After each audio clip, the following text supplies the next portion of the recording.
Hey guys, tonight we begin with the surprisingly trippy world of ancient Egyptian recreational chemistry, a civilization that gave us pyramids, mummies, and apparently festivals that could rival your college roommate's worst decisions. So before you get comfortable, take a moment to like the video and subscribe, but only if you genuinely enjoy what I do here. And let me know in the comments where you're tuning in from and what time it is for you. It's always fascinating to see who's joining us from around the world. Now, dim the lights, maybe turn on a fan for that soft background hum, and let's ease into tonight's journey together. Let's start with the ancient Egyptians' most famous botanical party trick, the blue lotus flower. You've probably seen it in tomb paintings, elegant petals, usually being sniffed by pharaohs or gently waved around at banquets like an ancient version of cheers. But this flower wasn't just ornamental. The Egyptians believed it had sacred properties and mild psychoactive ones. Yes, the blue lotus could get you just a little bit floaty. The method was simple. Take the dried petals and soak them in wine for a while, sometimes days. Then drink the infusion at festivals, ceremonies, or presumably, whenever you felt like tuning out the sound of 200 people chanting hymns at top volume. The result was a soft, dreamy euphoria. Not enough to make you forget your name, but enough to make pyramid building sound like a fun group project. Now, to be clear, the Egyptians didn't call it getting high. They called it communing with the gods. Blue lotus was strongly associated with rebirth and the sun god Ra, which made it perfect for temple rituals and funerary rites. Holding the flower to one's nose was a symbolic way of inhaling divinity. And, okay, maybe also a great way to take the edge off after a long day of ruling the Nile Valley. It was everywhere in art. Pharaohs are shown holding it. Party guests at banquets are passing it around like a floral peace pipe. And even mummies got decorated with it for the afterlife. The thinking seemed to be, if we're travelling to eternity, let's make sure we're stocked up. Practical. But the blue lotus wasn't just ceremonial. Festivals could get wild, and blue lotus-infused wine made the music louder, the dancing looser, and the hieroglyphic poetry marginally more profound. Imagine a crowd under the stars, sipping lotus wine, feeling as light as a papyrus reed in the breeze.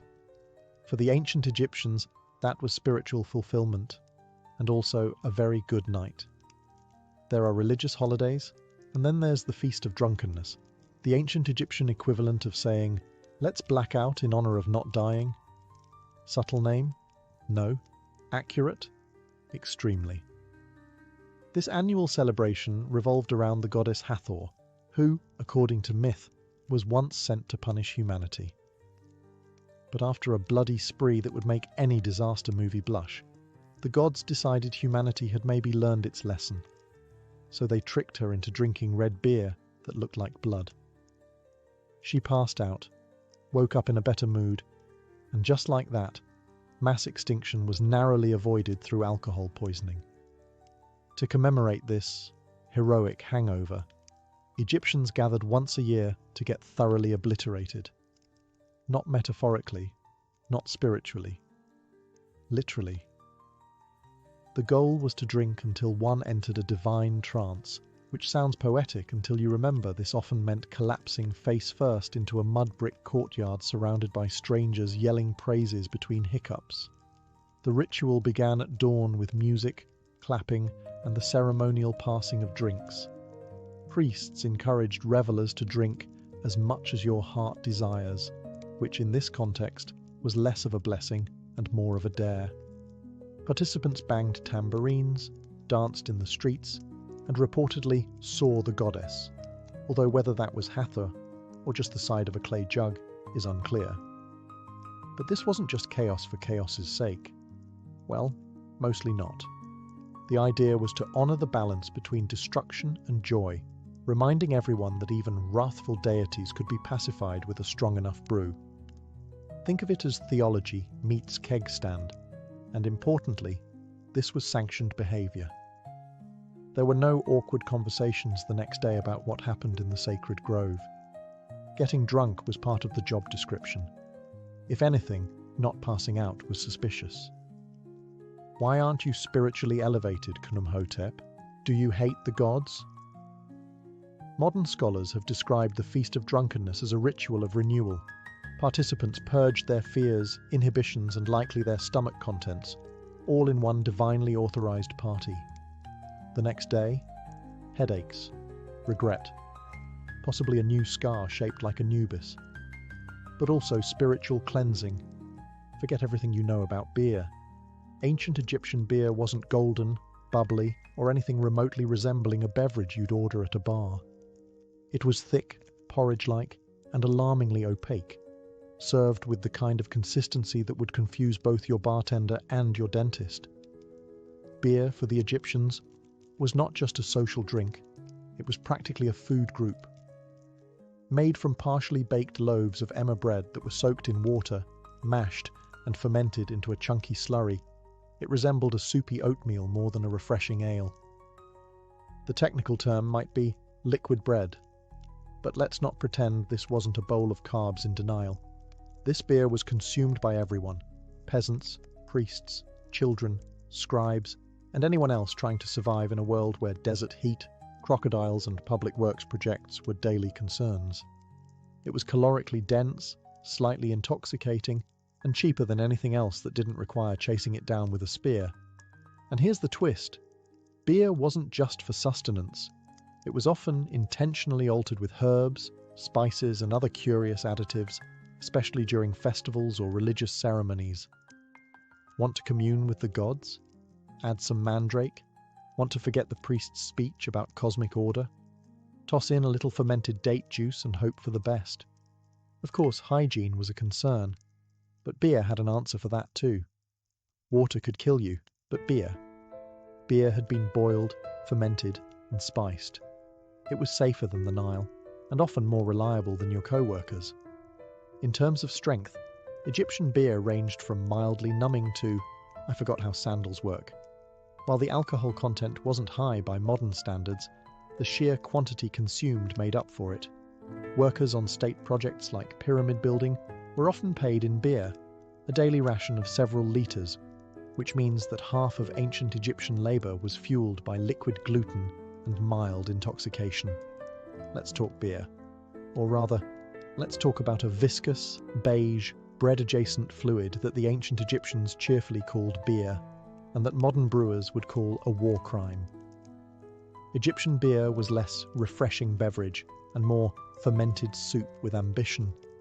Made by soaking half-baked loaves of emmer bread in water, then mashing the whole affair into a lumpy stew and letting it ferment in open vats, the final product was cloudy, chunky, and distressingly chewable. Imagine oatmeal if oatmeal had opinions and a mild buzz. But despite its texture, which archaeologists generously describe as rustic, this was the drink of the people. Everyone drank it: pharaohs, priests, peasants, toddlers. Because when water might kill you and milk was suspicious at best, beer was the least deadly option with a pleasant side effect. It was calorie-dense, mildly intoxicating, and often served in communal jugs, because nothing says spiritual unity like 5 adults slurping from a pot of soggy bread water. At temples and festivals, the beer might be enhanced with herbs, dates, honey, or mystery ingredients that were either sacred or just experimental. Historians are still unsure if the addition of mandrake was intentional, or if someone was just tired of reality. This was also the go-to payment method for labourers. Pyramid workers didn't clock out with coins. They received daily beer rations, sometimes several litres per day. This means the guys hauling limestone blocks all morning were doing it buzzed and breaded. And somehow the pyramids still got built. Let that sink in the next time you miss a deadline with a cappuccino in hand. Taste? Probably awful. But if you're living in 1300 BCE, covered in sand and trying not to die of dysentery, a lukewarm jar of beer porridge is Michelin-star cuisine. Also, no foam, no carbonation, no glass bottles, just ceramic jugs, straws with filters to catch the bigger bread chunks, and a national commitment to ignoring mouthfeel. Now that you've washed down your bread beer with a floral buzz, it's time to set the mood. with smoke, but not just any smoke. We're talking kaifi, the ancient Egyptian incense that made temples smell like divine bakeries and left everyone wondering if they were actually meditating or just very, very light-headed. Kaifi wasn't a quick hit of frankincense. This was the perfumed love child of an apothecary and a pastry chef. Recipes varied by temple, but the ingredients often included myrrh, honey, wine, raisins, cinnamon, juniper, mint, and whatever other spices were lying around not being sacrificed. Mix it all up, let it ferment, dry it into pellets, and burn them slowly in sacred spaces until everyone either felt deeply spiritual or forgot why they walked in. It was used in ritual purification, which is code for, let's fill this room with enough fragrant smoke to erase our sins, or at least our memories of last night's feast of drunkenness. Temples didn't have ventilation, by the way. That was considered breaking the mood. So imagine standing in a limestone cube next to a sweating priest waving a smoking dish of kifi like it's Fabreze for the soul, while a chant drones in Coptic monotone behind you. Visions weren't just encouraged, they were practically inevitable. Whether divine revelation or mild asphyxiation, it didn't really matter. The gods got their tribute either way. To the Egyptians, kaifi wasn't just air freshener, it was medicine, perfume, and spiritual elevator all in one. Pliny the Elder later wrote that kaifi could cure snake bites and improve sleep, which makes sense if you assume the goal was to pass out entirely. Some recipes were so complex, they read like ancient IKEA manuals. 16 ingredients, each added in precise phases under specific moons. Honestly, it's a miracle anything got done. But once lit, the aroma drifted across the Nile like a sacred fog machine, signaling that something holy was happening, or that someone was overcompensating for yesterday's fish market. Even in death, kaifi lingered. It was burned during mummification, buried in tombs, and probably responsible for at least one pharaoh being accidentally embalmed in a spice rub. In short, kaifi was Egypt's way of saying, if you can't drink it, burn it, and breathe deeply. If Blue Lotus was Egypt's chill friend, and kaifi was the drama queen with a smoke machine, then Mandrake was the slightly unhinged guest you invited once and immediately regretted. With its forked roots that vaguely resembled tiny humans and a reputation that scared even seasoned priests, Mandrake was less herbal remedy and more botanical dare. Used in ancient Egyptian medicine as both a painkiller and a possible aphrodisiac, which is always a terrifying combination, Mandrake earned its place in temple recipes and medical scrolls with the kind of cautious reverence usually reserved for wild animals and pharaohs in a bad mood. The Ebers Papyrus, that handy ancient medical text that sounds like it belongs in a Harry Potter class, lists mandrake for insomnia, fertility, and strengthening the heart. Which sounds noble until you remember that the wrong dose could just as easily strengthen your heart into cardiac arrest. See, mandrake contains alkaloids like scopolamine and atropine, the kind of compounds that mess with your nervous system and occasionally convince you that your bed is melting. In small doses, it was mildly relaxing. In slightly bigger ones, welcome to Night Terrors starring Ra and a crocodile in a wig. And then there's the harvesting myth. According to later folklore, likely inherited from these early associations, pulling a mandrake root out of the ground caused it to scream. Loudly. Lethally. So naturally, the solution was to tie it to a dog, cover your ears, and let the poor creature yank it free while you hoped your neighbours didn't ask too many questions. While there's no solid evidence the Egyptians were tying plants to dogs and waiting for shrieks, the idea that the plant had spiritual, and slightly terrifying, power fits right in. Mandrake may have been used in rituals, fertility rites, or just slipped into beer for those who preferred their hallucinations with a rooty aftertaste. In any case, it wasn't the everyday herb. Mandrake was for priests, magicians, and those who didn't mind taking medical advice from a man covered in gold leaf. Used carefully, it could induce sleep, reduce pain, and maybe inspire a sensual poem or two. Used recklessly, You'd wake up 4 days later convinced you were a scarab beetle. Somewhere in the vast scrolls of Egyptian medical wisdom, wedged between cures for crocodile bites and the proper placement of amulets on inflamed body parts, lies a quiet little mention of Shemshemet. That's right, cannabis. Because when it came to pain relief, the ancient Egyptians didn't just rely on divine intervention or chewing reeds until they forgot their problems. Sometimes they reached for something a little more herbal. Cannabis appears in medical texts like the Ebers Papyrus and Ramesseum Papyrus, mostly as a treatment for inflammation, sore eyes, and various gynecological complaints. Yes, gynecological. Ancient Egyptian women may have had access to THC-infused suppositories, which sounds like a modern wellness trend someone is definitely going to try to resurrect on Etsy. Of course, the Egyptians didn't roll joints or bake brownies with it, at least not that we know of. Cannabis was usually crushed into oils, mixed into salves, or blended with honey, because if you're going to medicate, why not make it taste nice? Applied topically, it soothed pain. Inhaled accidentally. Well, now the temple incense makes a lot more sense. Was it recreational? Officially, no. Unofficially, probably. When you're running a civilization in 120-degree heat with limited plumbing and a deeply unpredictable crocodile problem, no one blames you for accidentally over-medicating. And if your high priest starts talking to statues a little too confidently, well, who's to say that isn't divine wisdom? There's also physical evidence.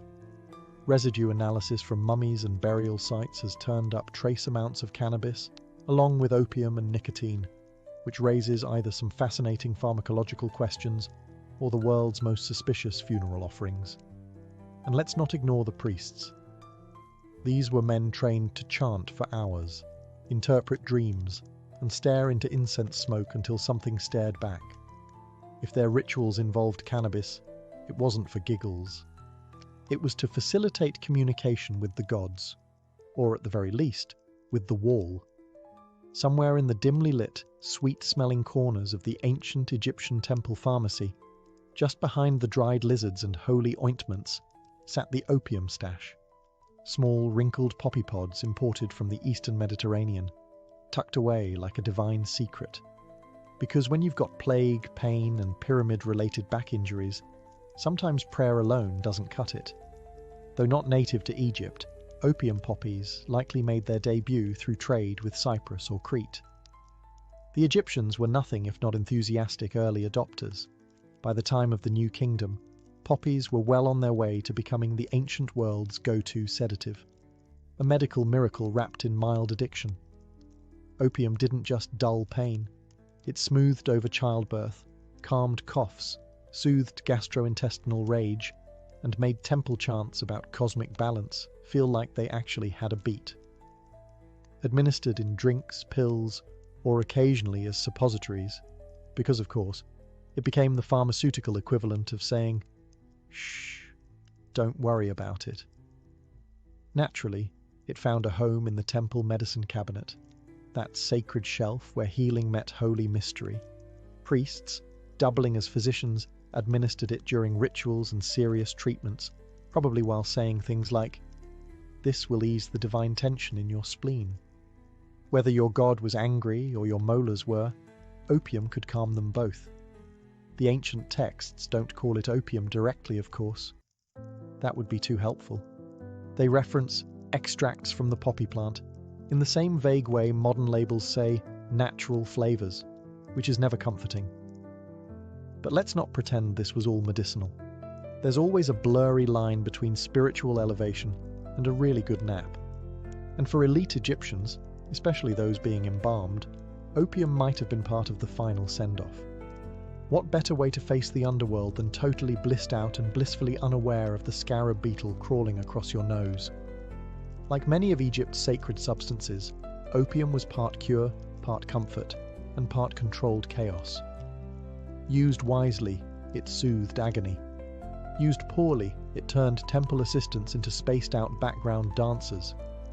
Still, in a world of tooth drills, snakes, and sandstorms, a little somnolent magic went a long way.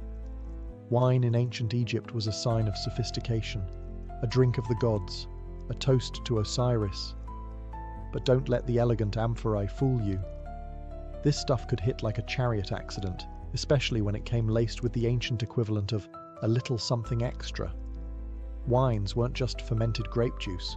They were infusions, concoctions, and occasionally mild experiments in altered consciousness. Egyptians flavored their wine with everything from mandrake and blue lotus to myrrh and frankincense. Ingredients that sound spiritual until you realize they were probably added for maximum mood enhancement. Religious festivals were the main setting for these potent potables.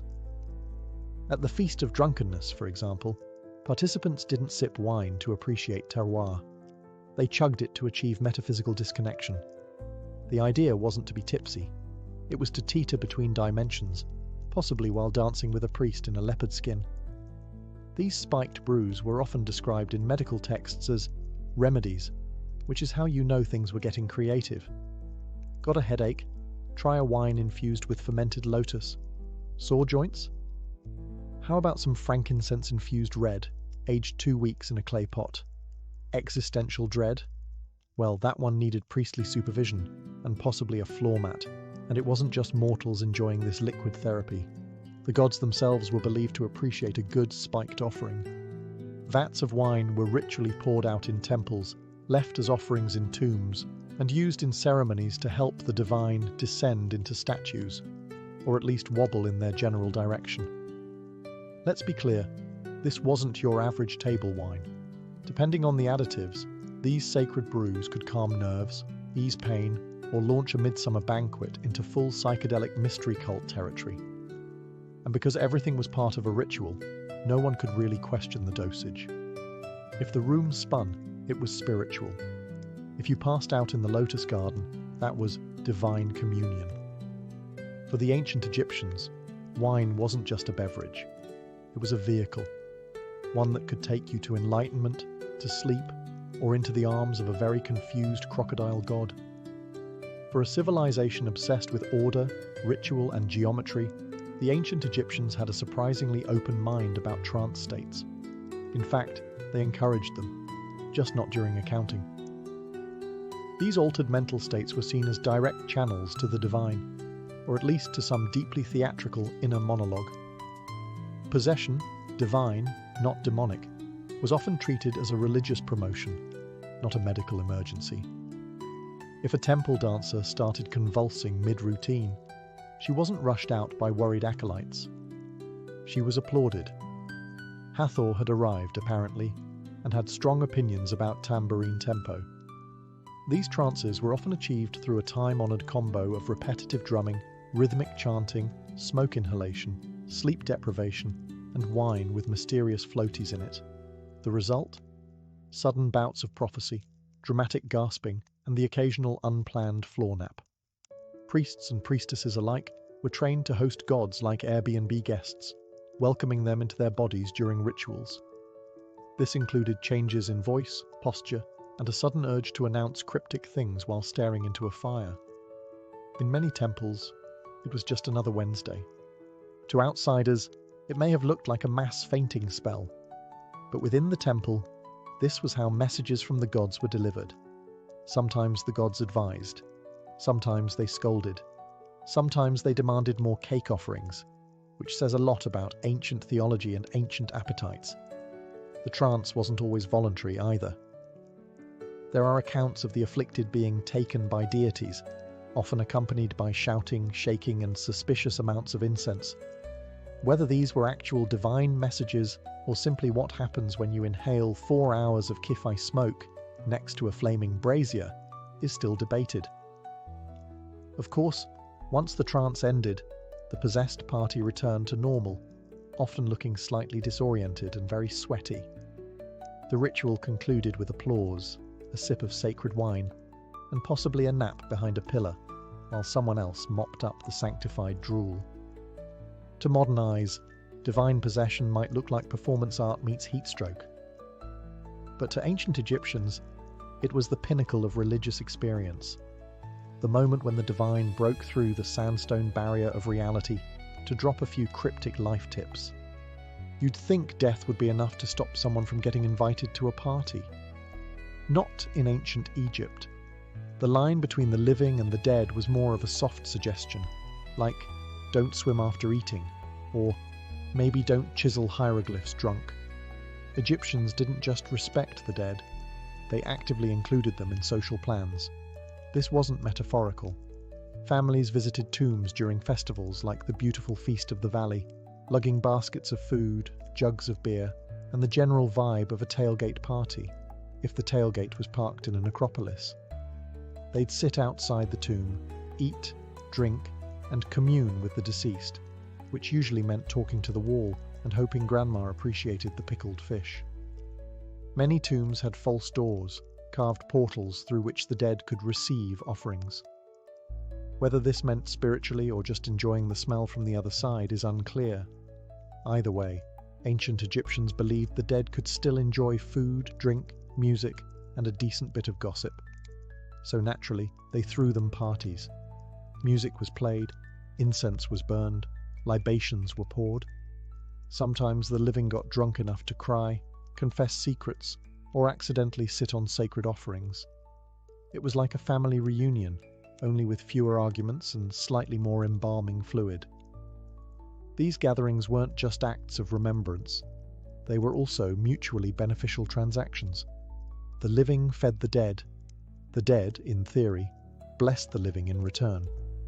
Good crops, protection, fewer nightmares involving hippos. Everyone won. Sometimes people even slept overnight in tombs, hoping for dream visions from their departed loved ones, or the occasional unsolicited advice from a former accountant turned ghost. Stop lending money to your brother, the dream might say. And also, the amulets go on the left. To modern sensibilities, this sounds macabre. To the Egyptians, it was completely logical. The afterlife wasn't a goodbye, it was just a new address. And if Great Uncle Horemheb wanted to attend the party via divine osmosis through a stone wall, who were they to say no? For all the incense, holy trances, and sanctioned debauchery, ancient Egyptian revelry came with a price, and it usually arrived sometime around sunrise with a pounding headache and the vague memory of yelling at a statue. Yes, even in a world where Blue Lotus was medicine and beer was breakfast, the morning after hit just as hard. Archaeological texts are suspiciously quiet on the subject of hangovers, which is probably because no one was in the mood to write hieroglyphs when their head felt like it had been smited by Ra himself. But the evidence is there. Medical papyri describe pains of the head and recommend treatments involving herbs, honey, and sometimes just lying very still while pretending to commune with the gods. In more advanced cases, a ritual cleansing was recommended, which usually involved a priest, a bucket of cold Nile water, and possibly a stern lecture on moderation that no one remembered hearing. The real trick, of course, was plausible deniability. If you'd danced shirtless in the temple or passed out in a tomb alcove, you didn't say, "I overdid it." You said, "I was overcome by the divine." It wasn't a blackout. It was a mystical encounter with Hathor's laughter. Much more respectable. And for the truly unlucky. There was always purging. Not metaphorically, literally. The Egyptians were fond of emetics, lovely concoctions designed to evacuate your sins from both ends. Imagine being handed a drink that tastes like regret and being told, "This will restore your balance." Moments later, your balance is definitely gone. The priests, of course, fared better. They had training, they had ritual authority, and most importantly, they had people to carry them home. Meanwhile, common revelers woke up with lotus petals in their hair and sandal imprints on their faces, wondering whether they'd danced with a god or just someone very committed to the role. Still, no one swore off the next celebration, because spiritual enlightenment, as it turns out, is addictive, especially when it comes with beer, smoke, and a mild chance of falling into a trance and yelling your neighbour's secrets in front of a statue. When ancient Egyptians prepared for death, they didn't just pack linens and a decent eulogy. They packed snacks and drugs and possibly a backup stash, just in case eternity got boring. Because if you thought the partying stopped after your heart was weighed, think again. It just moved underground. Tombs weren't silent, solemn places. They were carefully curated starter homes for the soul, complete with food, booze, and mood-enhancing herbal arrangements. Mummies were entombed with blue lotus petals, wine jugs, incense cones, and the occasional sealed mystery jar, which archaeologists now eye with both reverence and mild suspicion. Take Tutankhamun, for example. When Howard Carter cracked open his tomb, he didn't just find gold and furniture. He found wine, oils, herbs, and what can only be described as the ancient Egyptian version of a wellness kit. If a modern influencer were buried today, it would look disturbingly similar, minus the canopic jars. This wasn't just luxury, it was strategic. The soul, or ba, if you're fancy, needed nourishment and stimulation in the afterlife. Eternal bliss wasn't going to maintain itself after all. So priests and embalmers made sure you were entombed with all your spiritual comfort items, food offerings, sacred perfume, and a generous dose of whatever got you through long temple ceremonies while pretending to be enlightened. Some tombs even include instructions to the dead on how to prepare and enjoy these items in the afterlife. It's not enough to carry blue lotus into eternity. Apparently, you also needed directions in case divine short-term memory was a thing. And let's not forget the opening of the mouth ritual, which was supposed to let the dead eat, speak, and, let's be honest, sip that sacred fermented beverage with proper technique. Because it's hard to toast Osiris with a closed jaw. All of this tells us one very clear thing. The ancient Egyptians did not separate pleasure from piety. If something brought them closer to the gods in life, even if it was a psychoactive flower soaked in wine, it belonged in the tomb, along with your amulets, your linen headrest, and possibly a starter pack of dreams. Ancient Egypt gave the world pyramids, mummies, and eyeliner that could block out the sun. But it also perfected an unspoken truth of civilization. Sometimes the people running things are just high enough to think it's going well. Officially, the pharaoh was the earthly embodiment of Horus, chosen by the gods to maintain Ma'at, cosmic order. Unofficially, temple priests had the keys to the sacred stash, the incense budget, and the daily schedule of who gets to chant next to a burning bush of Kai-Fi until they pass out. The religious elite weren't just spiritual guides. They were state-sanctioned pharmacists, supplying the population with everything from calming ointments to full-blown psychedelic experiences disguised as Holy Communion. If it smelled strong, tingled on contact, or made you speak in metaphor for 3 days, it probably came out of the priesthood's apothecary. And while pharaohs wore the crowns, it was the priests who knew how to blend mandrake with wine and not kill anyone. This gave them an enormous amount of soft power. Not just in healing and ritual, but in managing the emotional and mystical tone of society. You didn't ask, what's going on with the harvest? You asked, what did the high priest see in his trance last night? Spoiler, it was usually a falcon and a lot of swirling gold light. Let's not forget the economic side. The temples were landowners, employers, and massive centers of drug production. Blue lotus didn't grow itself. Someone had to harvest it, dry it, ferment it, and whisper to it in sacred verse. So yes, religion was very holy, but it was also a well-oiled machine, one that ran on faith, herbs, and occasionally mind-altering doses of divine inspiration. In many ways, the question of who ruled Egypt was less about crowns and more about who controlled the incense burners. Because if the gods spoke through visions, and the visions came after a priest sniffed something pungent in a sealed chamber, well, you do the math. In theory, ancient Egypt was all about balance, justice, and order. In practice, if you were rich enough to afford a private tomb and someone to fan you while you digested, you also had access to the good stuff, the kind of narcotic rarities that didn't show up in the village clinic scrolls. Make no mistake, ancient Egyptian society was a hierarchy, and mind-altering substances followed the same rules as everything else. Pharaoh at the top, goat herder at the bottom, and everyone else politely sniffing dried flowers and pretending it was enough. While commoners got barley beer, and maybe a whiff of temple incense if they leaned close enough. The elite were bathing in blue lotus oil and sipping spiked pomegranate wine out of gold-rimmed chalices. Some of the more potent substances, mandrake, kai-fi blends laced with opium, imported cannabis resins, were likely restricted to ritual or medical use, which just happened to align perfectly with the daily schedules of court officials and high priests. Funny how that worked out. Take Pharaoh himself. The divine ruler of Upper and Lower Egypt couldn't be expected to process the metaphysical weight of ruling without a little help from the sacred pharmacopoeia. If his dreams were considered state messages from the gods, then sedating his insomnia with a psychoactive nightcap wasn't indulgence, it was national security. Even in death, the elite kept their stash close. Many tombs contain medicinal vials, incense cones, and wine jars with labels so vague they may as well have read, "for ceremonial purposes only." One wonders if the gods actually required that much imported poppy resin, or if Tutankhamun just liked to keep his options open. Meanwhile, the lower classes weren't exactly locked out of the experience.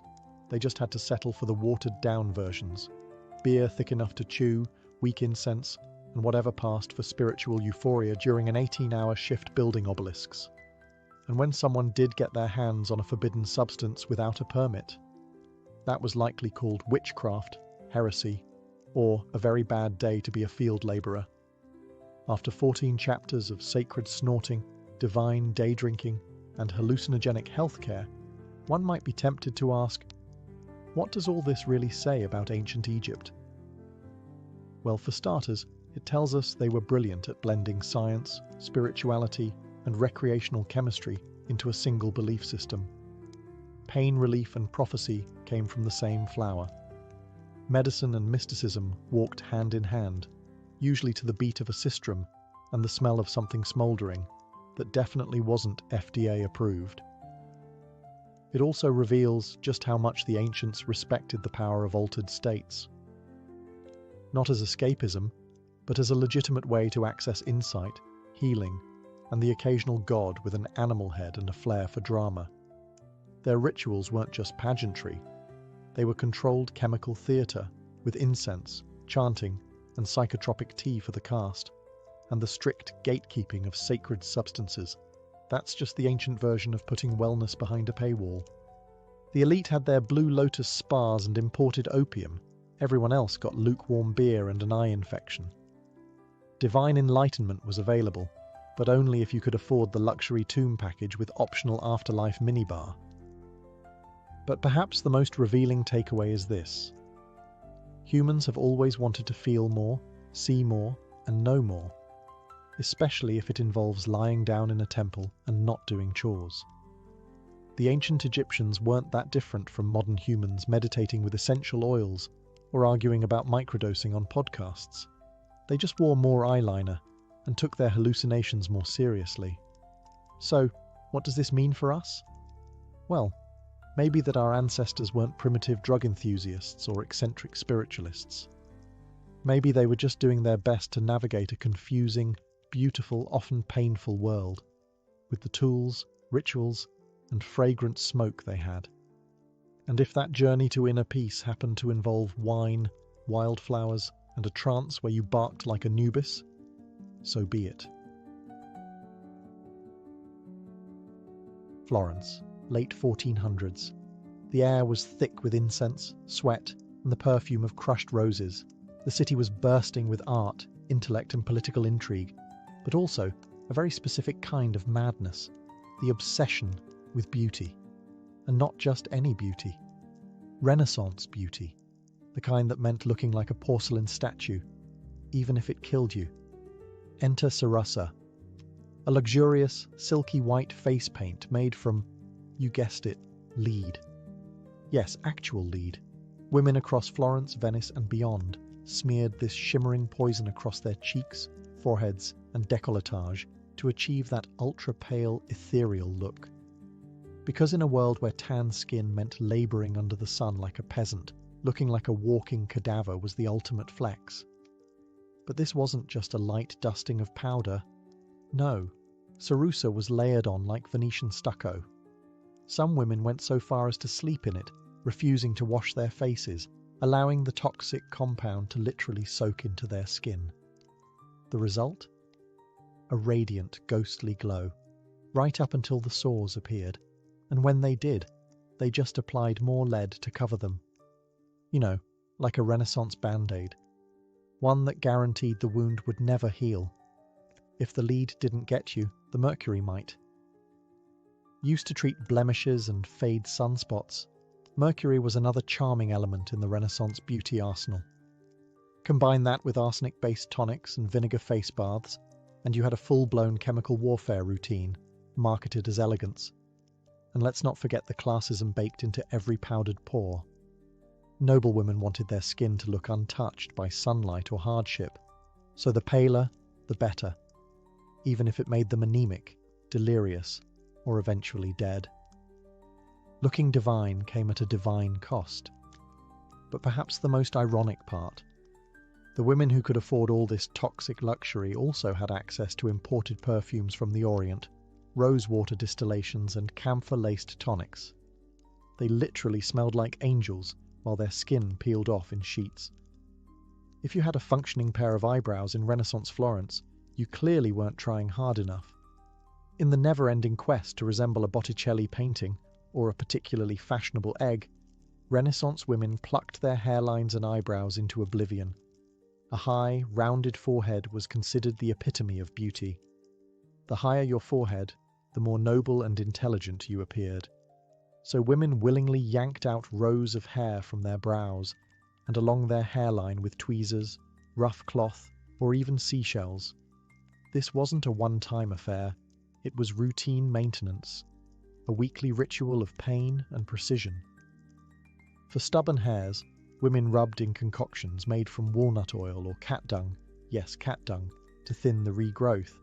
Some even scorched stray hairs off with candle flames, because nothing says grace and refinement like lighting your face on fire. Eyebrows, thin, arched and barely visible, if at all. A truly sophisticated woman had no visible brows. Instead, a soft shadow or trace was painted in later, often with burnt cork or powdered charcoal, which sounds elegant until you realise it smeared terribly in the Florentine heat. Imagine your eyebrows slowly dripping down your cheeks during Mass. Divine. Meanwhile, body hair was seen as animalistic and unclean. Women removed it with a paste made from vinegar, quicklime and arsenic, another charming blend. The mixture burned, but hey, it left the skin smooth. Until it didn't. And the scalp? Hair was gathered up into tight, rigid styles, often braided and padded with false hair made from wool, horsehair, or someone else's actual hair. Sometimes hair pieces were soaked in lye and bleached to match the fashionable golden hue of the season. If it didn't match, no worries. Just wear a cap over it and pretend it did. Renaissance problem-solving at its finest. The irony? All this hair removal and sculpting was done without mirrors. That's right, mirrors were rare and expensive. Most women styled themselves by feel, with help from servants, so your maid better have steady hands and zero passive aggression. One wrong move, and your widow's peak becomes a monk's tonsure. Renaissance beauty was less about natural charm and more about strategic subtraction. Remove the brows, remove the hairline, remove common sense, all in the name of elegance. Once the face had been thoroughly powdered, plucked and poisoned, it was time to move on to the body, specifically squeezing it into shapes the human ribcage had no business aspiring to. Enter the Renaissance corset, equal parts fashion statement and orthopedic trauma. Renaissance corsets weren't quite the wasp-waisted death traps of later centuries, but they still meant business. Known as stays or bodies, these early versions were designed to flatten the torso, not cinch it. The goal was to create a smooth, rigid canvas that emphasized the bust and elongated the silhouette. Because what's sexier than looking like a very elegant plank? The stiffening materials? Whalebone if you were rich, reeds or pasteboard if you weren't. All of it sewn into linen and laced tightly across the back. Getting into one required assistance, determination, and a surprising tolerance for losing peripheral vision.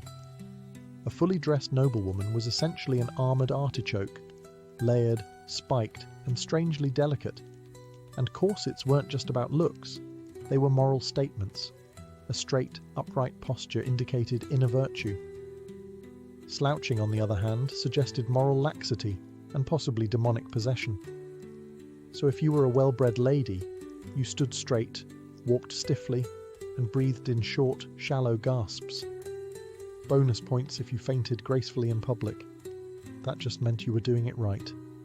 Underneath, linen chemises helped absorb sweat, because newsflash, Florence in summer was not a place for heavy fabrics and no airflow. But elegance came first. Comfort came never. And yet, despite the discomfort, corsets had one major benefit. They held everything in place. Unlike modern bras that pretend to offer support while staging a quiet rebellion by noon, Renaissance stays offered the kind of structural reinforcement usually reserved for bridges. You could run, dance, or survive a fainting spell without anything shifting an inch. Of course, not everyone could afford such architectural fashion. Working-class women went without stays, favouring looser bodices and more breathable materials.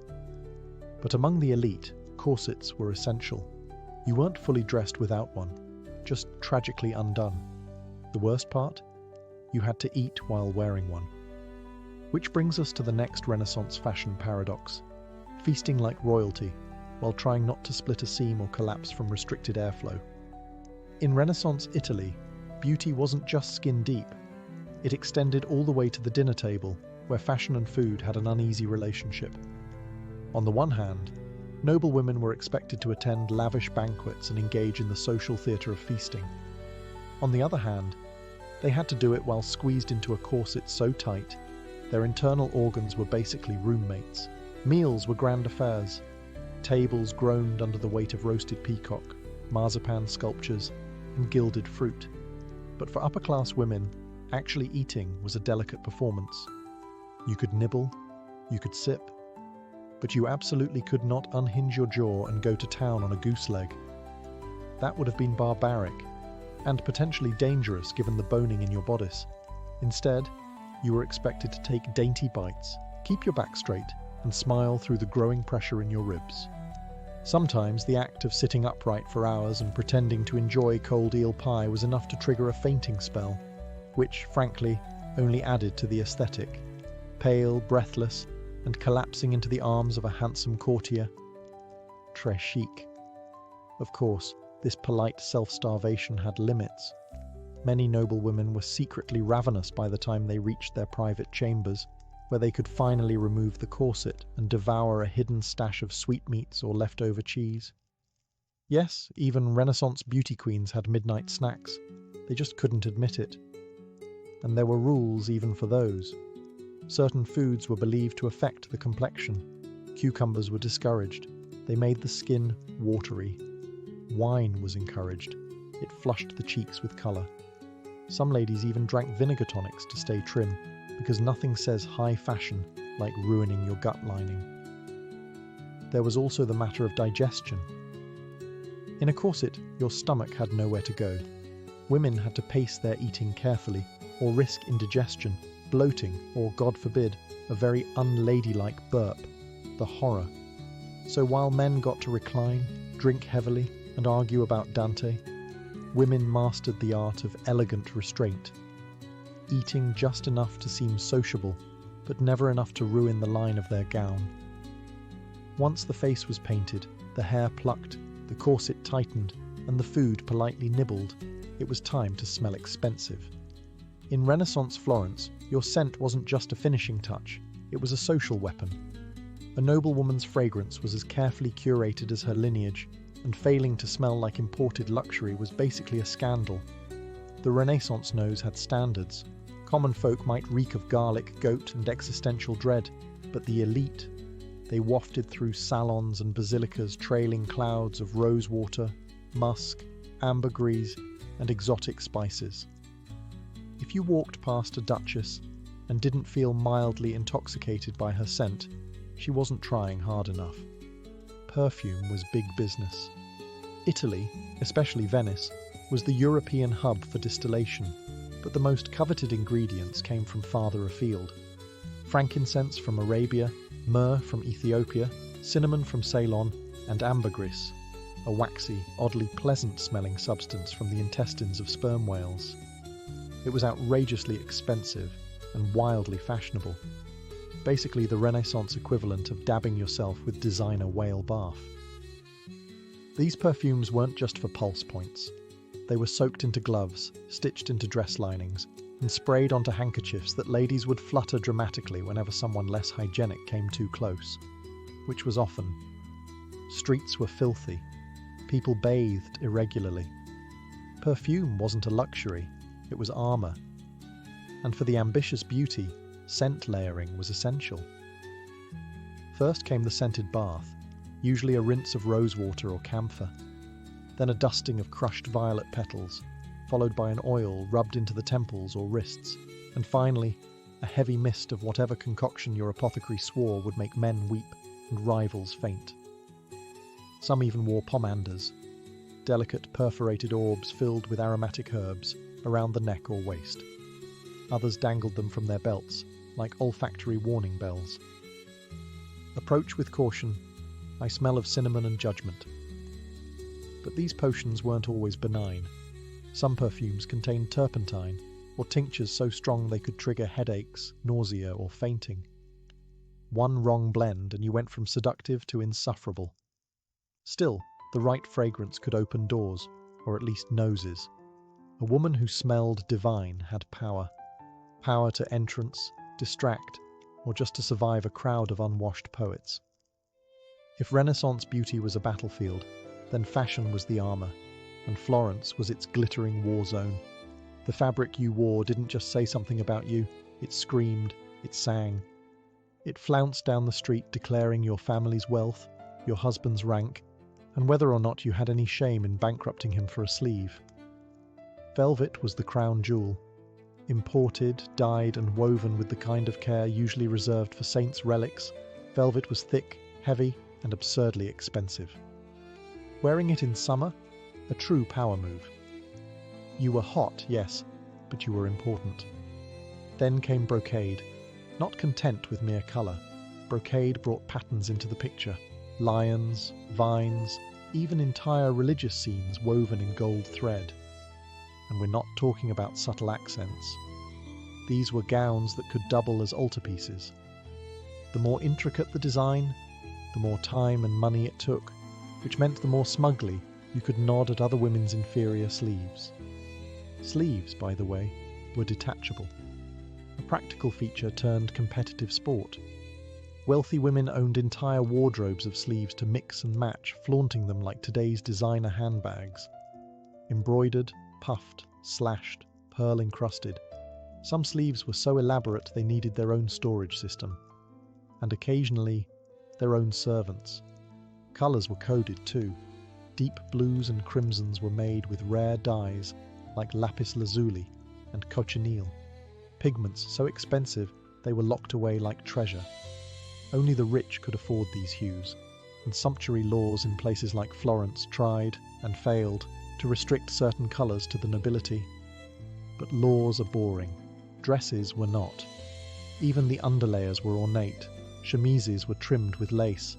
Petticoats peeked out in silken flashes. And girdles, belt-like accessories, weren't just decorative. Some were studded with gems and hidden pockets for perfume, prayer books, or possibly revenge notes. But all this fashion came at a price, literally. A single gown could cost more than a year's wages for a craftsman, and yet noble women didn't just have these gowns, they needed them. Every social event was a stage, and every outfit a statement. Wearing the same thing twice? Social suicide. Renaissance fashion didn't stop at the ankle, though, in fairness, no one was really supposed to see your ankles. Modesty dictated that a woman's feet be kept decently hidden beneath layers of brocade and silk, which was a pity, considering how completely ridiculous Renaissance footwear often was. Let's start with the Chopin. The most theatrical shoe ever invented, Chopins were essentially high-platform soles. Think ancient Roman sandals crossed with stilts. Originally from Venice, they were designed to keep fine dresses above the muddy, plague-infested streets. But over time, function gave way to fashion, and chopines got taller. Much taller. Some were over 20 inches high. Yes, that's not a typo. 20 inches. Wearing them required balance, training, and frequently a servant on each arm. Walking unaided was considered both a physical feat and a social risk.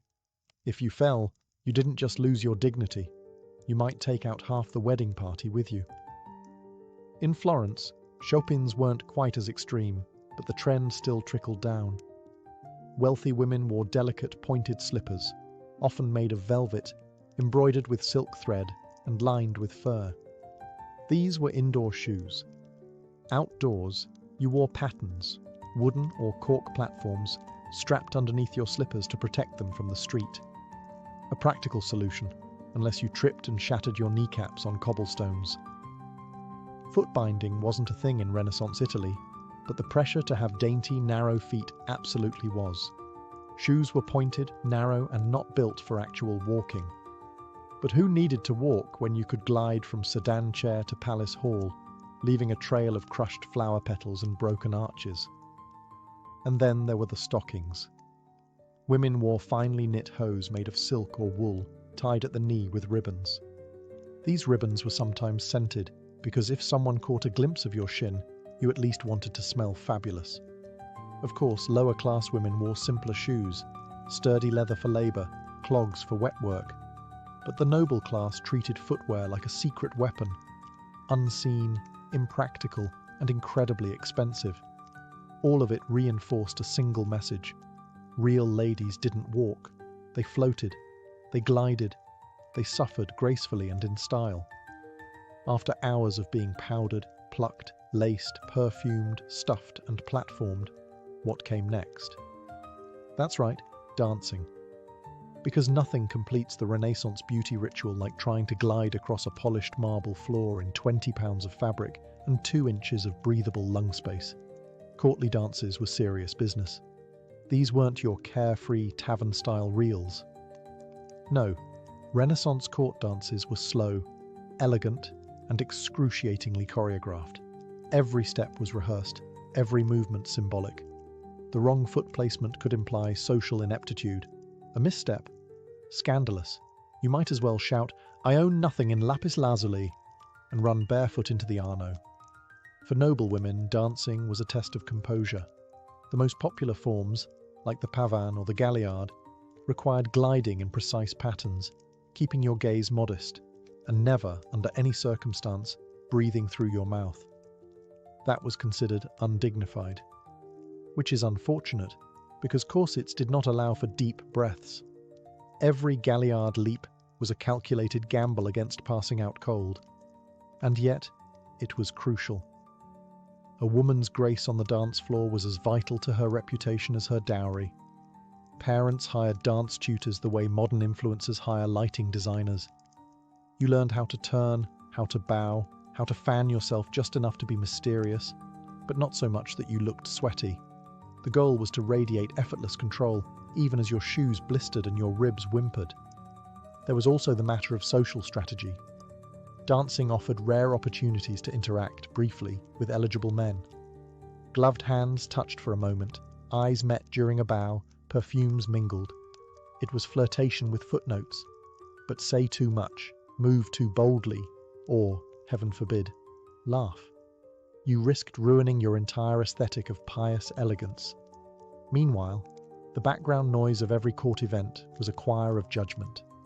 Other women critiqued your gown, your hairstyle, your posture. Servants whispered, tutors fretted, and all the while you had to maintain the illusion that none of it mattered. But it did. A clumsy turn or an off-rhythm curtsy could haunt you for weeks. So you danced, you smiled, you endured. And when the music finally stopped, you excused yourself to repowder your sweat-streaked Sarossa before round 2. The guests had departed. The candles had melted into waxy puddles, and the Renaissance noblewoman, divine, dazzling, and delicately dying inside, finally made it back to her chambers. But sleep? Not yet. First came the Renaissance version of the night routine. Spoiler alert, it was less self-care and more controlled deterioration. Step 1. The unmasking. Out came the linen cloths, rosewater, and raw egg whites. The lead-based sarusa had to be gently removed, not because it was delicate, but because scrubbing too hard would take skin with it. Many women used a mix of almond oil and vinegar to lift the layers, hoping their complexion underneath wasn't too ravaged. Spoiler, it usually was. Then came the hair, or what was left of it. Carefully, the pins and fake braids were uncoiled. Any adhesive used to keep forehead wigs in place had to be dissolved with herbal tonics. Ladies hoped the cat dung and quicklime they used for hair removal earlier in the week hadn't left bald patches. No pressure. Next, the corset unlacing, a spiritual experience, one that usually involved gasping, groaning, and possibly an audible crunch as ribs regained their original shape. Women could finally breathe. Not deeply, but enough to sigh in relief and maybe whisper, "Never again," for the 100th time. The feet were peeled out of slippers, revealing the crushed remains of what used to be toes. If you were lucky, your servant brought a basin of warm water with lavender or rosemary to soak them. If not, you just stared at your feet and wondered if you'd ever feel joy again. Finally, you were rubbed down with sweet oils, or, if you were particularly devout or paranoid, an alchemical tonic promising to preserve your youth. Never mind that it smelled like old copper and probably contained powdered beetles. Beauty is pain. Also possibly pestilence. And then, at last, the candle was blown out. Not with a huff, still too improper, but a delicate puff, like you were apologizing to the flame. You lay back, hairline 2 inches farther back than it was last year, skin slightly more ghostly than the day before, lungs recovering from corset trauma. But tomorrow, you'd do it all again. Because in Renaissance Florence, beauty wasn't just a look, it was a lifestyle. A full-time, high-stakes performance with no intermission. And the audience? Everyone. Before Irezumi became linked to crime syndicates and back-alley parlors, tattoos in Japan carried a far more complex and layered identity, one deeply rooted in honor, mythology, and labor. Long before the Edo period, Japanese tattoos were used as punitive marks, burned or etched into criminals' faces and arms to permanently brand them as outcasts. But by the 1600s, these crude symbols had evolved into something far more intricate, something closer to art, devotion, and even spiritual armor. In Edo Japan, society was rigidly structured. Class divisions were clear. Samurai had swords, merchants had rules. Everyone else? They had restrictions. The Tokugawa shogunate enforced strict codes on dress and behavior, especially for the lower classes. Ornate robes, luxurious fabrics, and flashy jewelry were reserved for the elite. But human nature always finds a loophole. For the common man, especially laborers, firemen, and gamblers, tattoos became a way to reclaim beauty, status, and identity. If you couldn't wear brocade on the outside, why not wear it on your skin? And so, full-body tattoos flourished underground, hidden beneath plain work clothes but revealed in bathhouses, festivals, and moments of intimacy. These weren't random designs. They were stories. Sleeves of swirling dragons, bodysuits of phoenixes, koi fish, cherry blossoms, Buddhist deities, and folkloric heroes. Each tattoo carried meaning. A koi swimming upstream symbolized perseverance. A dragon on the back meant power and protection. These motifs weren't chosen on a whim. They were earned, sometimes one painful inch at a time, and the process was brutal. There were no machines, no antiseptic creams. Artists, called horishi, used wooden handles and steel needles to hand-poke ink beneath the skin.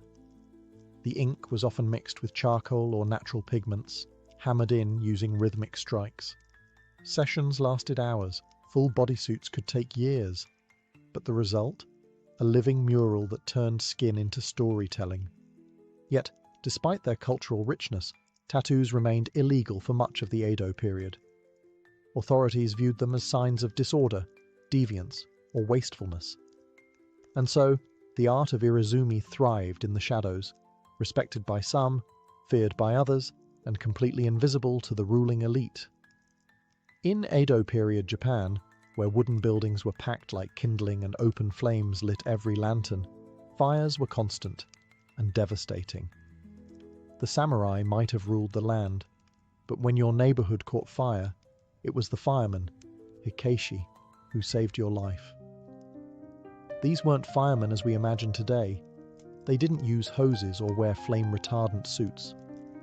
Instead, they carried hooks, axes, and raw courage. Their job wasn't to extinguish fires. It was to tear down nearby structures and create fire breaks before the flames could spread. This meant climbing onto burning rooftops and dismantling homes by hand, often while embers rained from the sky. Naturally, these men developed a culture of bravado, toughness, and brotherhood, and central to that culture was tattooing. Full-body tattoos, Irezumi Horimono, became a badge of honor among the Hikeishi. Not only were they stunning displays of strength and endurance, they were deeply symbolic. Dragons for power, tigers for courage, gods and demons for spiritual protection. When a fireman stripped off his uniform to reveal a full suit of swirling ink, it wasn't vanity, it was armor. And the pain? It was part of the point. Sitting for hundreds of hours while needles punctured the skin was a rite of passage. If you could endure that, you could face down an inferno. The tattoos weren't just decoration. They were proof of fearlessness, commitment, and pain endured for the good of the group. Some crews even shared themes, with all members sporting similar motifs to reflect unity. You'd see entire teams marked with identical dragons across their backs, or coordinated waves and blossoms swirling down their arms. This wasn't gang behavior. It was solidarity, brotherhood forged through smoke and fire. But it wasn't legal. Tattoos were still frowned upon by the authorities, seen as vulgar or wasteful, especially for public servants.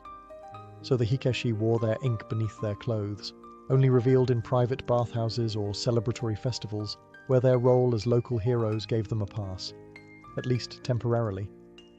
Ironically, these same men were admired in their neighborhoods and feared by the elite.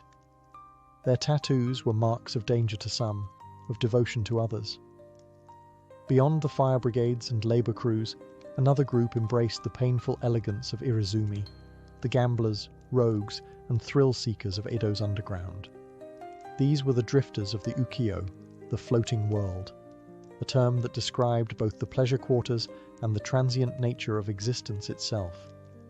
And in that fleeting world, tattoos were a language of risk, identity, and rebellion. Many of these men were bakuto, professional gamblers who roamed the country with dice, cards, and an uncanny ability to separate samurai from their stipends. While the bakuto had no formal organization at first, they lived by their own codes of loyalty, honor, and toughness.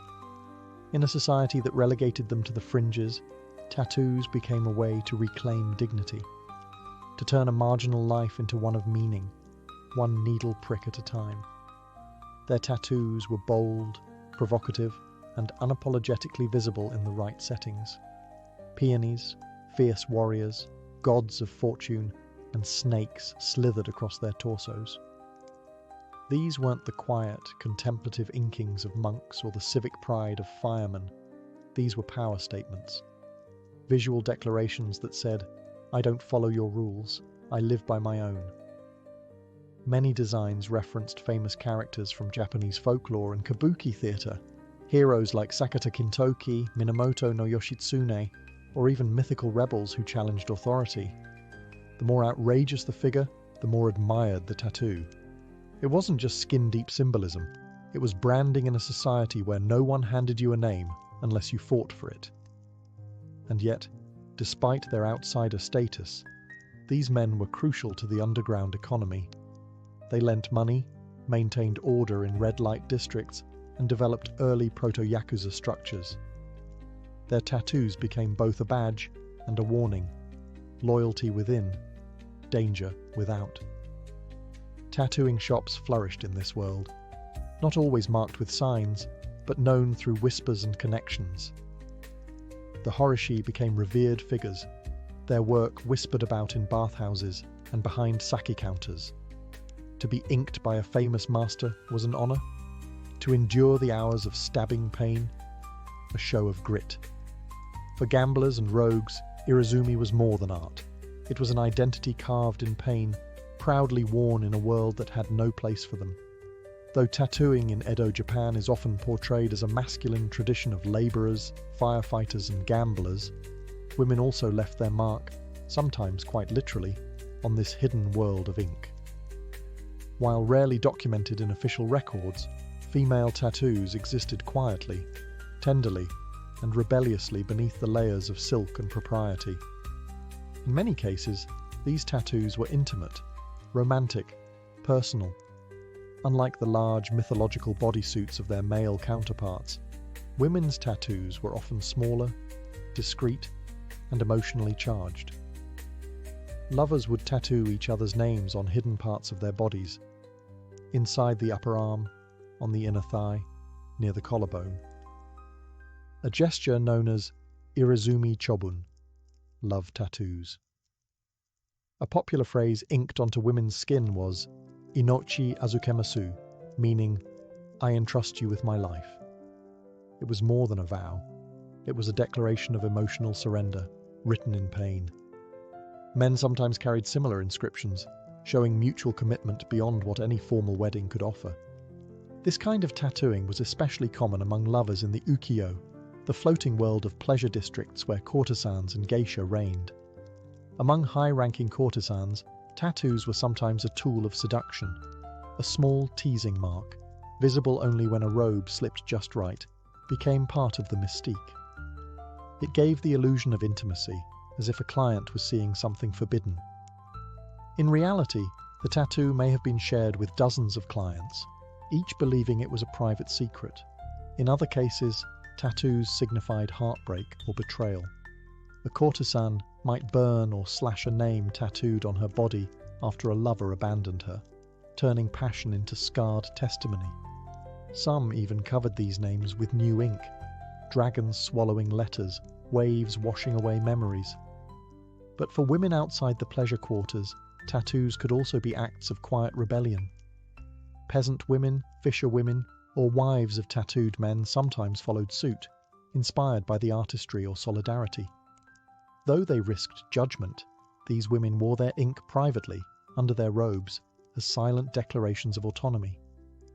While Edo society officially condemned such markings, especially on women, these tattoos carved out a hidden narrative, one of love, agency, and pain born voluntarily.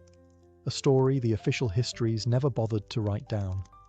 Behind every breathtaking bodysuit, every swirling dragon and tragic hero etched in flesh, there stood the unsung artisans of Edo, Japan, the horishi, or tattoo masters. They worked quietly in tucked-away corners of the city, anonymous rooms above tea houses, back rooms of barbershops, or candle-lit apartments that smelled of incense and ink. There were no flashing signs, no customer reviews, just reputation, passed by word of mouth and inked skin.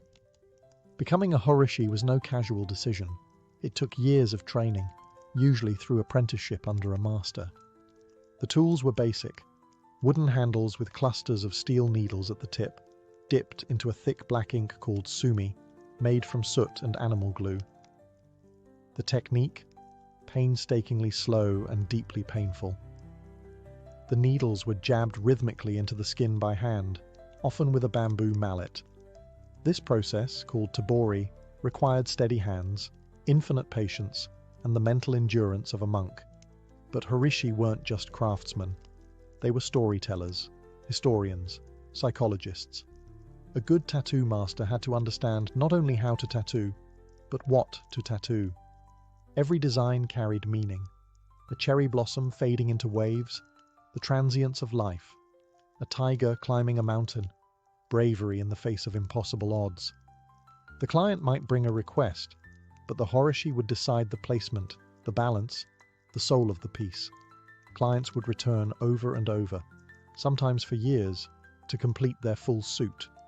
A bodyscape that stretched from shoulder to thigh, across the back, down the arms, and often stopping just above the wrist and neckline. This wasn't random. Tattoos had to remain hidden beneath daily clothing to avoid trouble with the authorities. Some horishi signed their work, not visibly, but secretly, within the folds of a dragon's tail, or hidden in the petals of a lotus. These subtle signatures became a badge of pride, recognizable only to those in the know. Despite the intimacy of the work, horishi lived with one foot outside of society. Their clientele were often firemen, gamblers, courtesans, people outside the elite. So the artists too lived on the edge, revered by the underground, invisible to the powerful. Irezumi wasn't just something you wore, it was something you survived. Every line, every shade, every drop of color came at a price, measured in hours of motionless endurance and days of aching flesh. In Edo, Japan, the pain of tattooing wasn't a drawback, it was the entire point. Tebori, the traditional hand-poked method used by horishi, was brutal by design. The artist would dip the cluster of needles into sumi ink, then tap them rhythmically into the skin using a wooden stick or mallet. The process was slow, incredibly slow. A single outline could take hours. A full-body tattoo might require years of regular sessions, each lasting half a day or more. There were no numbing creams, no mercy. Only the sound of steady tapping and the raw sting of every puncture. But the pain was more than physical. It was symbolic. It separated the dilettantes from the devoted. It was a test of will, patience, and mental control. Clients didn't just receive tattoos. They earned them, and the endurance it took to sit through these sessions became a badge of honor, often discussed with quiet pride in bathhouses and taverns. Firefighters believed that the agony strengthened their courage. Gamblers viewed it as a test of luck and loyalty. Courtesans and lovers took on the pain as a symbol of their emotional depth. For some, it was a punishment. For others, purification. There was a spiritual dimension to it as well. Enduring pain was seen as a kind of self-discipline, similar to fasting or meditation.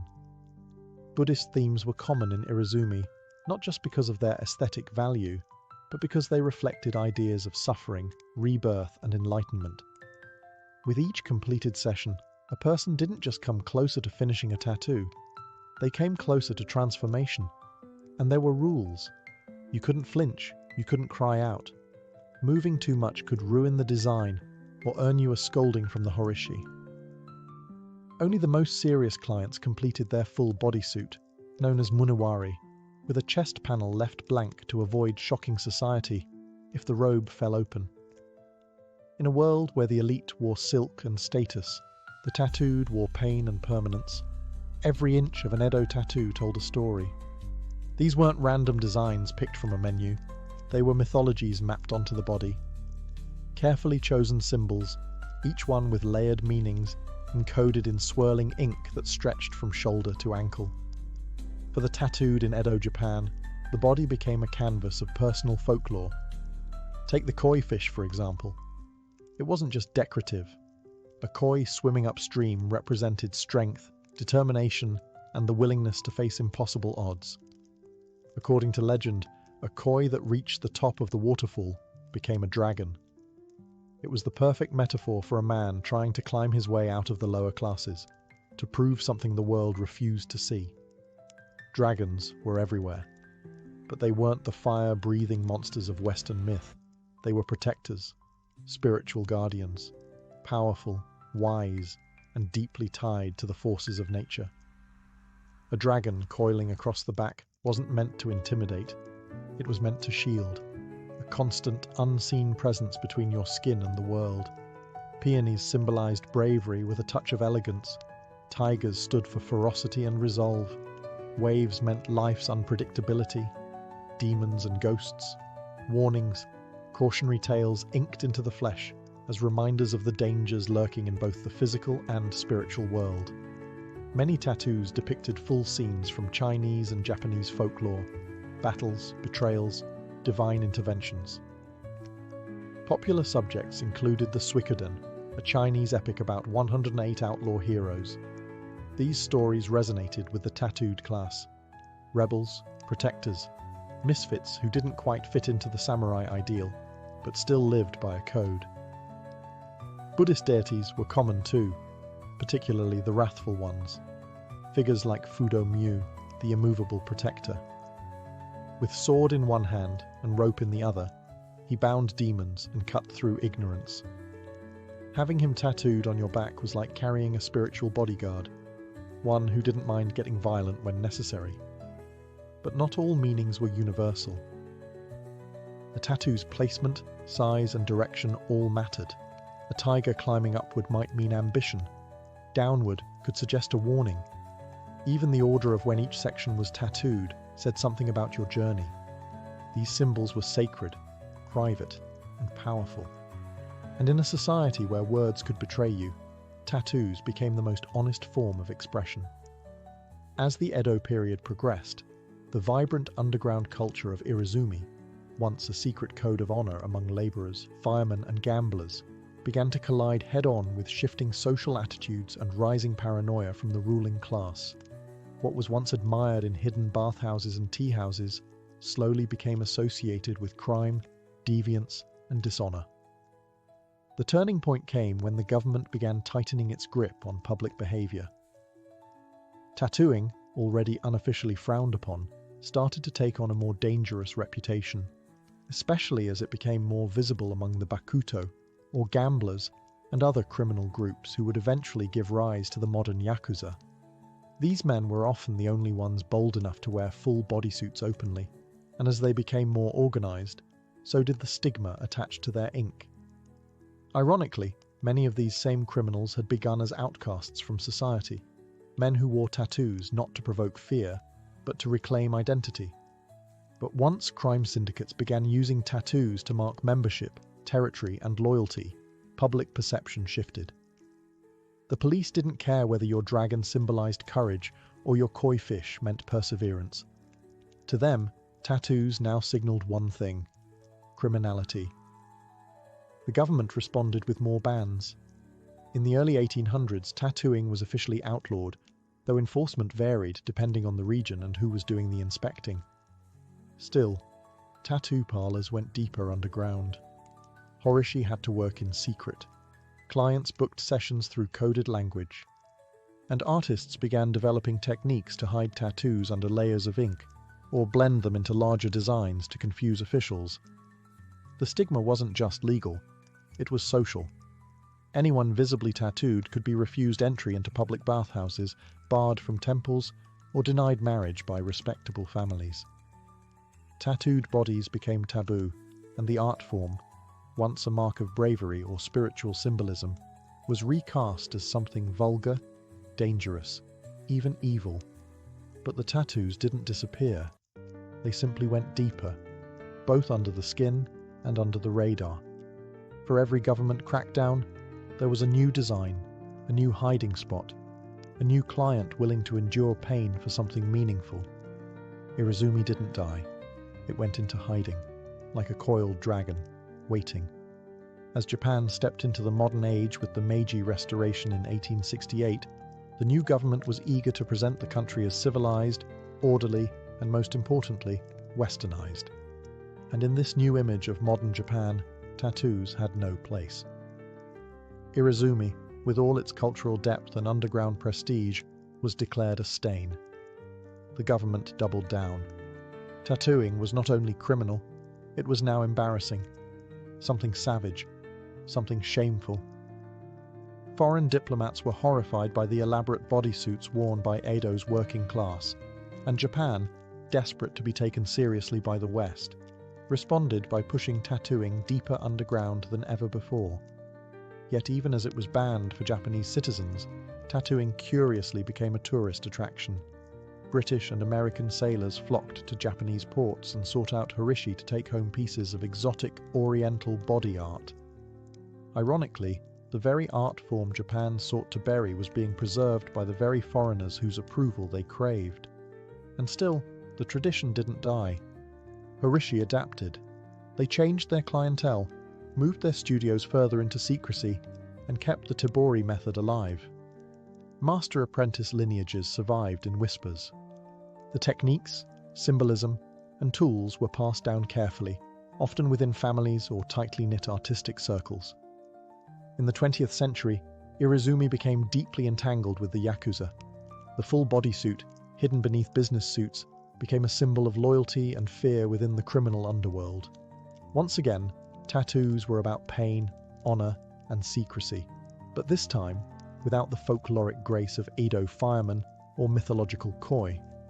The art was still there, but the public had turned away.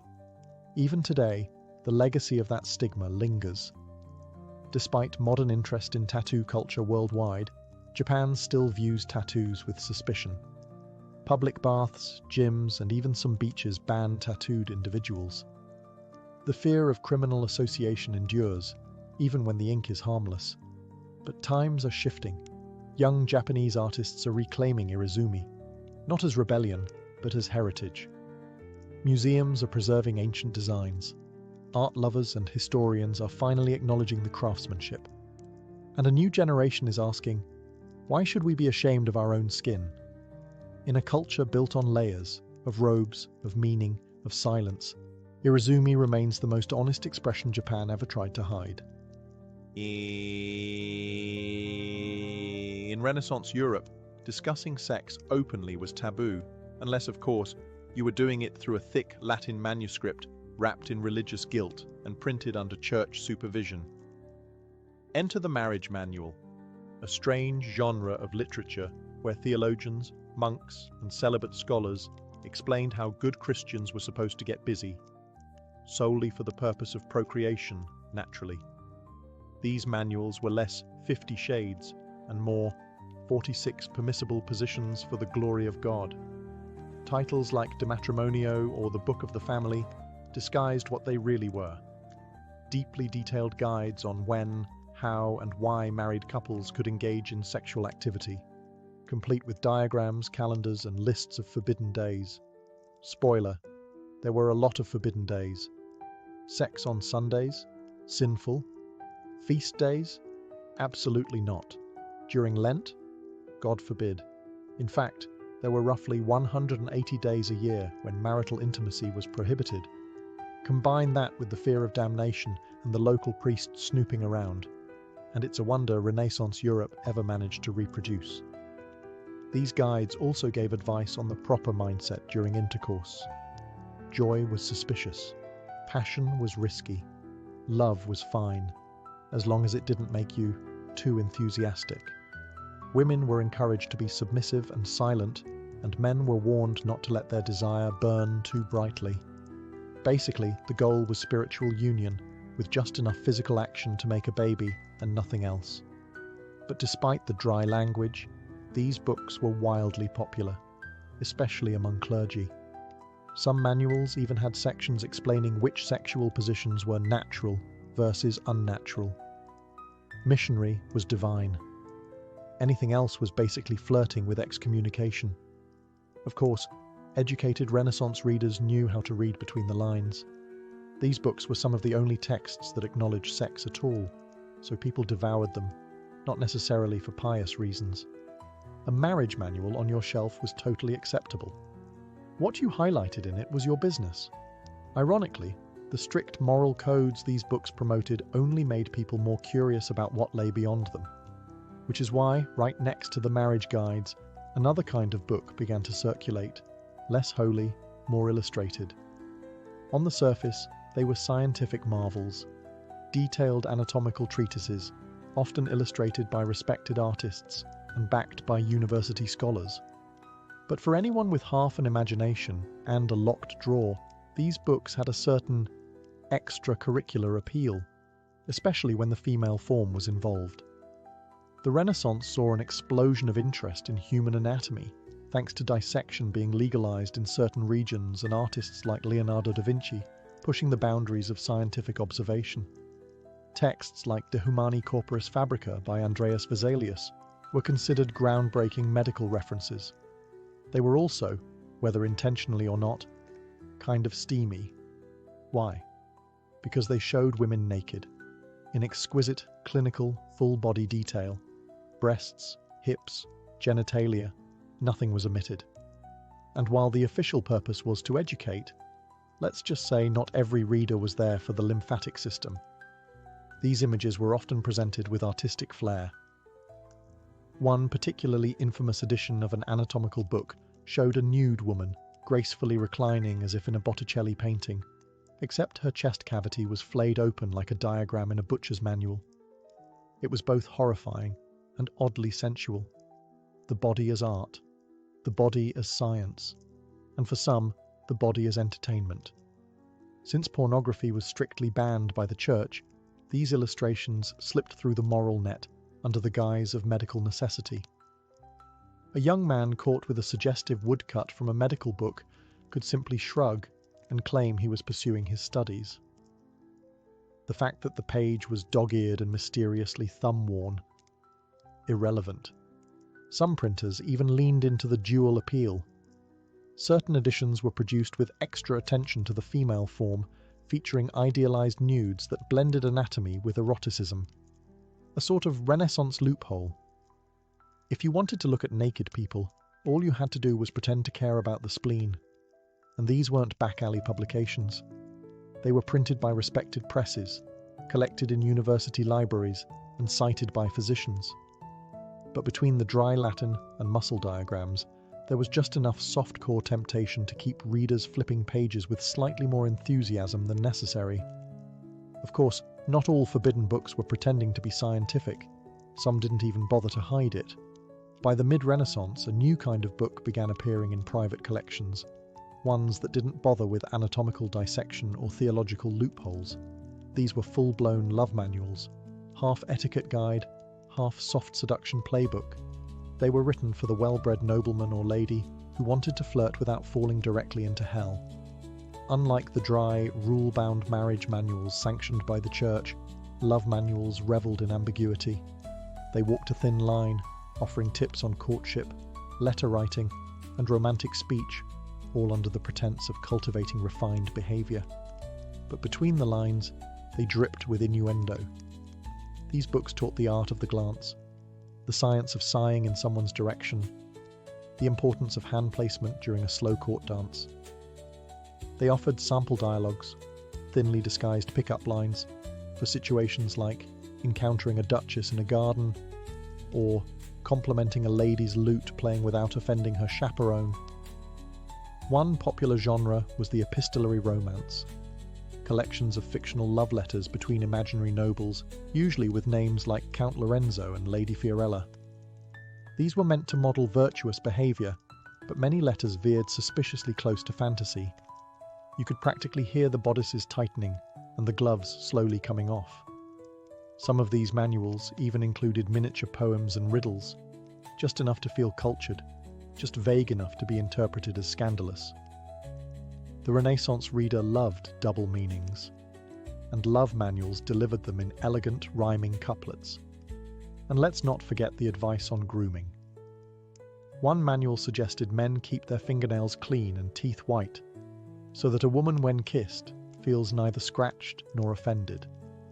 Others reminded ladies to maintain fresh breath and avoid onions before a romantic conversation. Practical, but not exactly spiritual. While these books didn't depict physical intimacy, they hinted at it constantly. And that was the point. They were less about lust and more about tension, the kind that built slowly across candlelit ballrooms, behind fans, through veils. For young nobles trapped between arranged marriages and strict religious codes, these manuals were escape hatches, legal to own, dangerous to understand.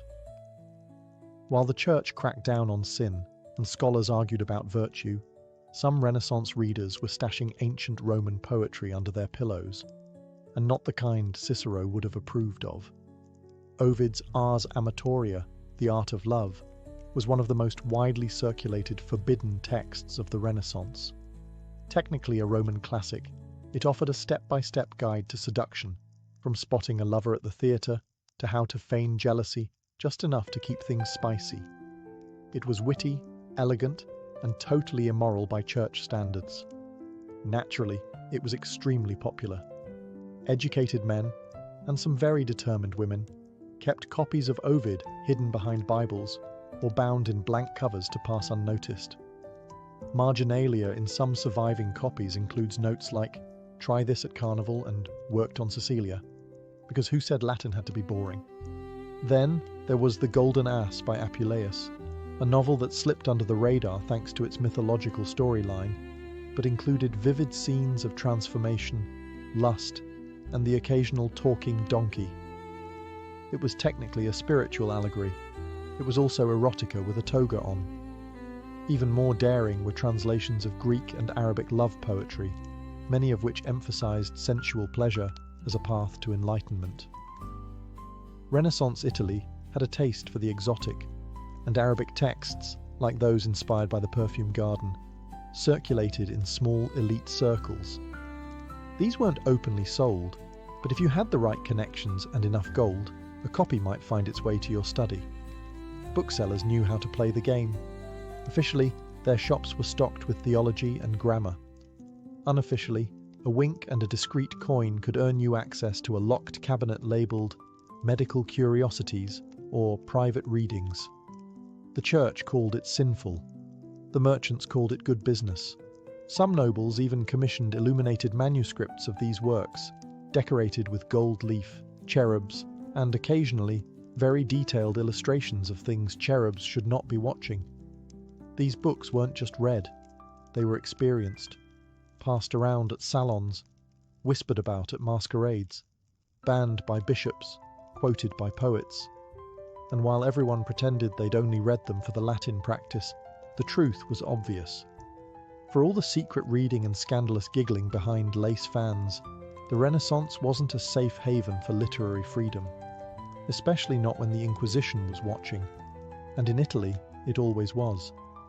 By the mid-1500s, the Catholic Church had grown increasingly suspicious of books that could corrupt the soul, which in practice meant anything remotely entertaining. In 1559, Pope Paul IV issued the first official Index Librorum Prohibitorum, the Index of Forbidden Books.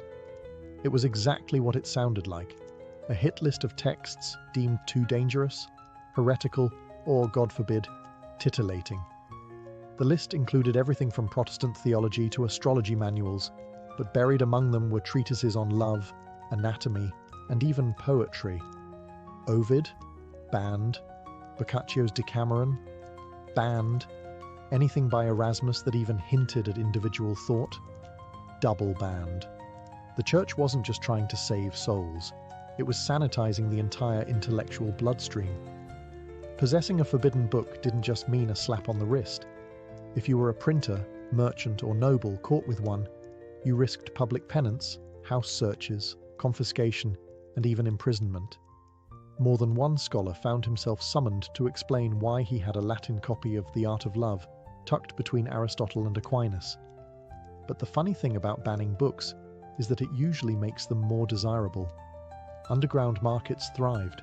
Printers in Venice, Lyon, and Basel published clean editions for public sale, and uncut, readers' editions for private clients. The difference might be a missing passage, a toned-down illustration, or a completely fake title page. One infamous copy of The Golden Ass was rebound as Sermons of St. Augustine. Talk about a plot twist. Noble families with private libraries developed entire systems for hiding forbidden texts. Secret compartments, false bindings, mirrored cabinets. It was part espionage, part erotica. A well-curated bookshelf said, "Yes, I fear God, but I also read Rabelais." Women were particularly clever about this.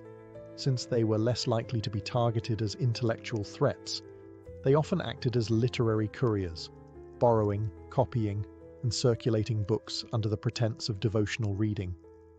One nun in Naples allegedly kept a copy of The Perfumed Garden behind her copy of Lives of the Saints. Censorship may have ruled publicly, but in private, Renaissance readers just turned the page more carefully.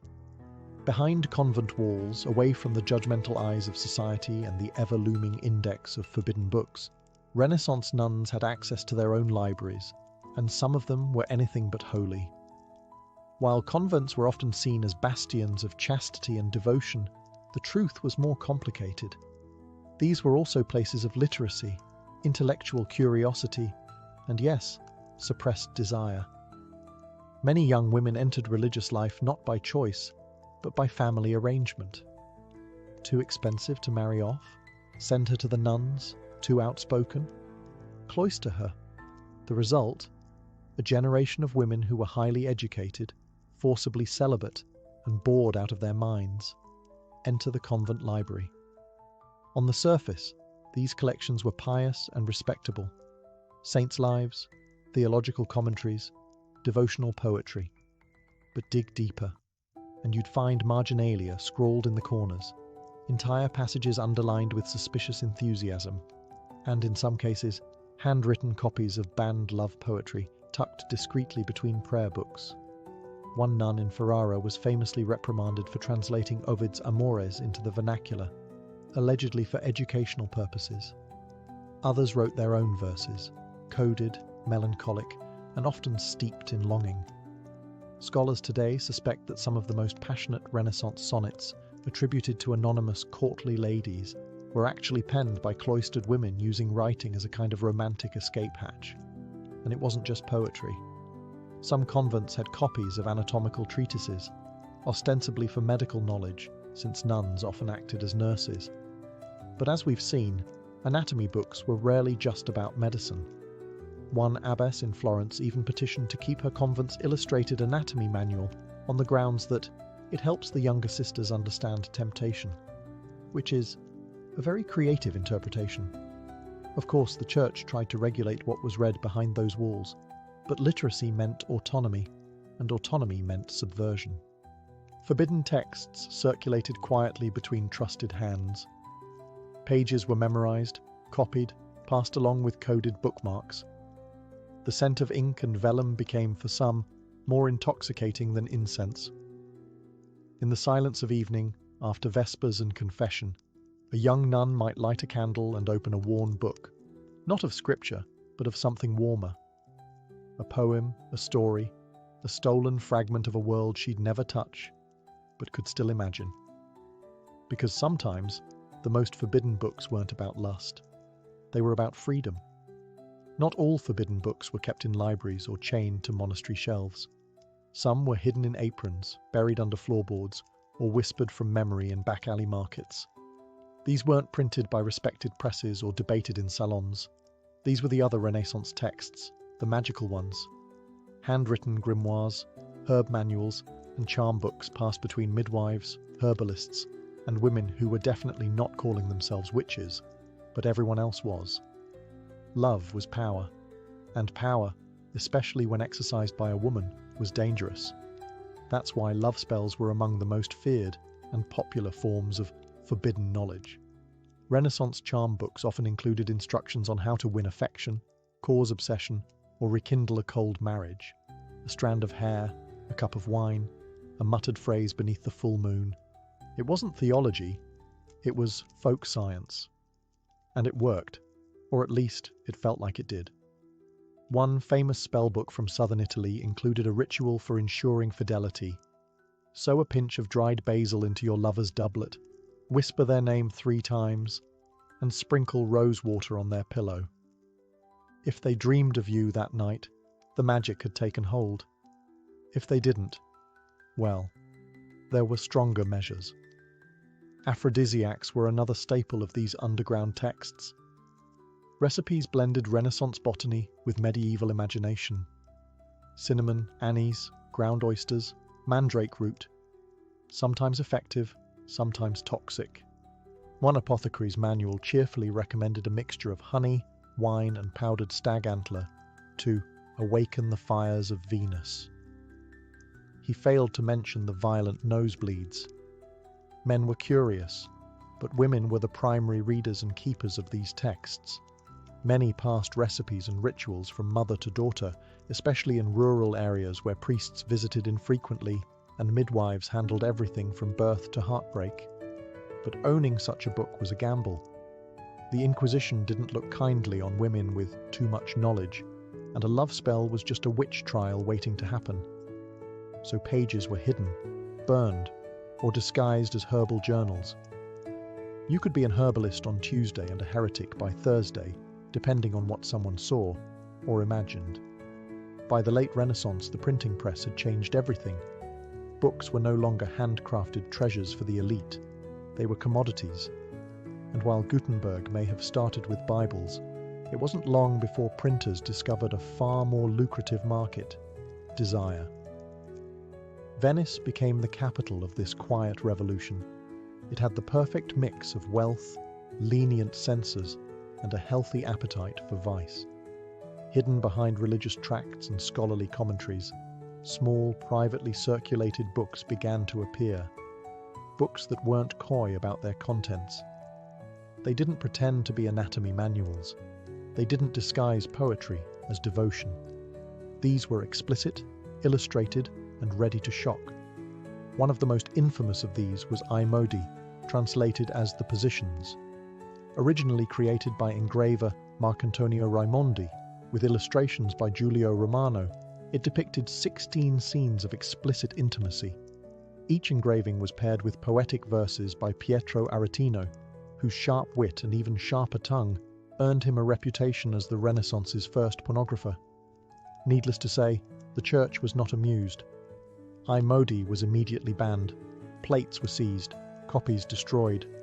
Raimondi was arrested. But the damage, or depending on your perspective, the innovation, was done. The idea that you could use the printing press for erotica had been unleashed, and it wasn't going back in the bottle.